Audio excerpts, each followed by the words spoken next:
La story nostalgie. La story nostalgie. Brice de Passe.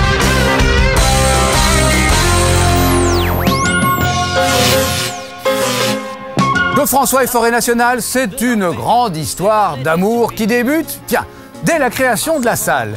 Il y joue 1 ou 2 soirs par saison, au mois de janvier de préférence, histoire de bien démarrer l'année. Et à la fin, quand il était surexcité, Claude, qu'il jetait sa veste ou quoi, les gens s'excitaient aussi, ils montaient sur scène. Il se dénudait, en tout cas il enlevait sa chemise, il enlevait sa cravate, et il mettait un peignoir qu'il enlevait aussi.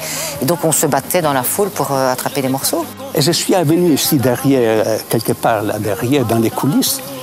Et je voyais 3, 4, 5, 6 filles par terre, à moitié assommées comme ça. Ça n'allait pas, c'était l'ambulance. C'était une frénésie, une folie incroyable là derrière. C'était à la chaîne, quoi. Ce qu'il apprécie par-dessus tout, c'est l'énorme capacité de la salle, car à cette époque, il n'y en a pas de pareil en France. Et en 1974, lorsque fatigué Claude François décide d'arrêter les galas, il organise le concert d'adieu où? À Forêt Nationale, bien sûr. Nous sommes le 12 janvier. Et puis la fin du show a été exceptionnelle puisqu'il y a eu cette espèce de démenée complète de l'artiste qui dansait dans tous les sens, qui s'est retrouvé torse nu, qui rentrait en coulisses, qui revenait avec un essuie, une serviette, il la jetait au public, il revenait en peignoir, il le jetait au public. Enfin, c'était vraiment la distribution des amulettes et le public était complètement enfin, c'était l'hystérie complète. Et donc je me retrouve en haut des escaliers et je vois quasiment tout le final du concert. Et là, c'est franchement une explosion.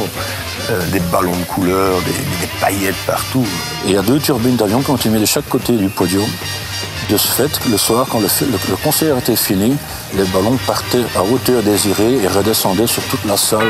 Après 1h40 de show, de chant et de danse, Claude François finit dans une véritable transe. Et il lance sa chemise dans une salle qui est hérissée de mains tendues.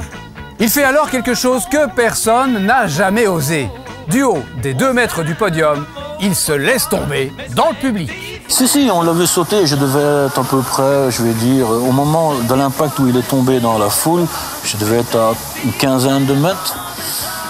Mais c'était déjà la ruée, c'est comme une masse humaine qui se referme dessus, ça fait peur.